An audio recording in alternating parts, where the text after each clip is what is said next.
ನಮಸ್ತೆ ಎಲ್ರಿಗೂ. ನಮ್ಮ ಗುರುಗಳು ಪಾಠ ಹೇಳ್ಕೊಡ್ತಿದ್ದ ರೀತಿ ತುಂಬ ಅದ್ಭುತ. ನರಸಿಂಹಶಾಸ್ತ್ರಿಗಳಂತೂ ಅದರಲ್ಲಿ ಎತ್ತಿದ ಕೈ.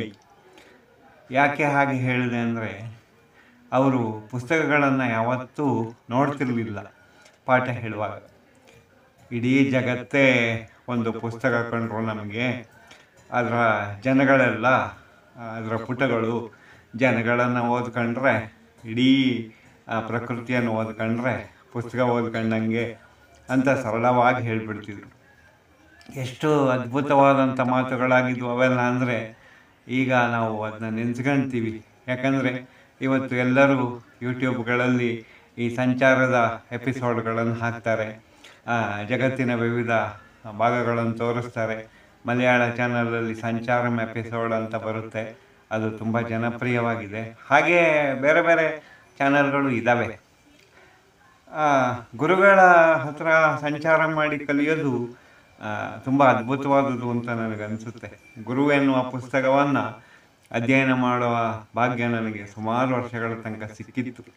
ಹಾಗಾಗಿ ನಾನು ಶಿವಶಂಕರಯ್ಯರ್ ಅವ್ರನ್ನ, ನರಸಿಂಹಶಾಸ್ತ್ರಿ ಅವರನ್ನು, ಫಾದರ್ ಜೋಸೆಫ್ ಎಮ್ಯಾನ್ಯುಯಲ್ ಅವ್ರನ್ನ, ಮತ್ತು ಹಾಜಿ ಸೈಯದ್ ಮೊಹಮ್ಮದ್ ಮುಸಾಫಿರ್ ಅವರನ್ನು ತುಂಬ ಚೆನ್ನಾಗಿ ನಾನು ನೆನಪಿಟ್ಕೊಳ್ತಾ ಇರ್ತೀನಿ. ಯಾವಾಗಲೂ ಏನಾದರೂ ತಲೆಬಿಸಿ ತಾಪತ್ರೆಗಳು ಬಂದಾಗ ಈಗಲೂ ಯಾರು ಗುರುಗಳು ನಮ್ಮ ಕಣ್ಮುಂದೆ ಇಲ್ಲದಿದ್ರು ಅವರ ಚೇತನಕ್ಕೆ ನಮಸ್ಕರಿಸಿ, ಗುರುಗಳೇ ಏನು ಮಾಡೋದು ಇದಕ್ಕೆ ಅಂತ ಕೇಳಿದಾಗ ಅದು ಹೇಗೋ ಪಟ್ಟಂತ ಪರಿಹಾರ ಹೊಳೆದ್ಬಿಡುತ್ತೆ. ಹಾಗೆ ನಾನು ಇವತ್ತಿಗೂ ಭಾವಿಸಿರೋದು, ಆ ಥರ ಅನುಗ್ರಹದಿಂದ ನಿಮಗೂ ಒಂದು 4 ಒಳ್ಳೆಯ ವಿಷಯಗಳನ್ನು ಹೇಳುವಂಥ ಅವಕಾಶ ಈ ಹೆಲ್ಪ್ಫುಲ್ ಫಾರ್ ಎವರಲ್ಲಿ ಗುರುಗಳ ಮೂಲಕ ಲಭ್ಯವಾಗಿದೆ ಅಂತ ನಾನು ಈಗಲೂ ನಂಬ್ತೀನಿ. ಅದು ಎಲ್ಲರಿಗೂ ಒಳ್ಳೇದು ಮಾಡುತ್ತೆ ಅನ್ನೋ ನಂಬಿಕೆಯಿಂದನೇ ನಾನು ದಿನ ಮಾತಾಡೋದು. ಹೀಗಿರುವಾಗ ಗುರುಗಳು ಒಂದಿನ ಹೇಳಿದರು, ನನಗೆ ಫೋಟೋಗಳು ಅಂದರೆ ತುಂಬ ಇಷ್ಟ ಕಂಡ್ರು ಅಂತ.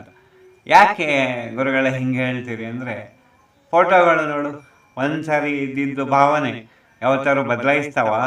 ಇಲ್ಲ, ಬದಲಾಯಿಸಲ್ಲ ಅವು ಫೋಟೋಗಳು. ಒಂದು ಸಾರಿ ಯಾವುದಾದ್ರು ಮಧುರ ಕ್ಷಣಗಳ ಫೋಟೋ ತೆಗೆದಿರ್ತಾರೆ ಪ್ರತಿಯೊಬ್ಬರು, ಹೌದಾ? ಆಗ ಮುಖದಲ್ಲಿ ಸಂತೋಷ ಹೆಂಗಿರುತ್ತೆ, ನೆಮ್ಮದಿ ಹೆಂಗಿರುತ್ತೆ, ನಾಳೆಗಳು ಹೀಗೆ ಸುಂದರವಾಗಿರುತ್ತೆ ಅಂತ ತಾನೇ ಫೋಟೋ ತೆಗಿತಾರೆ. ಆ ಕ್ಷಣದಲ್ಲಿ ಫೋಟೋ ತೆಗೆಯುವಂಥ ಭಾವನೆ ಇದ್ದಿದ್ದು ಜೀವನ ಪೂರ್ತಿ ಇದ್ದಿದ್ರೆ ಎಷ್ಟು ಚೆನ್ನಾಗಿರೋದು. ಆ ಫೋಟೋದಲ್ಲಿ ನೋಡಿ ಬದಲಾಗಲ್ಲ, ಆದರೆ ಫೋಟೋದಲ್ಲಿರುವ ಜನಗಳು ಗಳಿಗೊಂದ್ಸರಿ ಗಂಟೆಗೊಂದ್ಸರಿ ಬದಲಾಗ್ತಾರಲ್ಲ, ಇದು ಎಂಥ ವಿಚಿತ್ರ ಅಲ್ವಾ? ಇಂಥವ್ರಿಗೆ ನಾವೇನು ಹೇಳಬೇಕು ಅಂತ ಹೇಳ್ತಿದ್ರು. ಅದರಿಂದ ನಾನು ಹೇಳೋದು, ಒಂದು ಸಲ ಜಗತ್ತಿನಲ್ಲಿ ಏನಾದರೂ ಒಳ್ಳೆಯ ವಿಷಯದ ಬಗ್ಗೆ ನಿರ್ಧಾರ ಮಾಡಿದ ಮೇಲೆ ಅದನ್ನು ಬದಲಾಯಿಸಬಾರ್ದು. ಒಮ್ಮೆ ಮಾಡಿದ ನಿರ್ಧಾರವನ್ನು ಯಾವ ಕಾರಣದಿಂದ ಬದಲಾಯಿಸಬೇಡ ಅಂತ ವಿವೇಕಾನಂದರು ಹೇಳಿದ ಮಾತು ಬಹುಶಃ ನಮ್ಮ ಗುರುಗಳು ಹೇಳಿದ್ದು ಒಂದೇ ಅಂತ ನಾನು ಅನ್ಕೊಳ್ತೀನಿ. ಈ ಥರ ಎಲ್ಲ ವಿಷಯಗಳನ್ನು ಅವ್ರು ಹೇಳ್ತಿದ್ರು.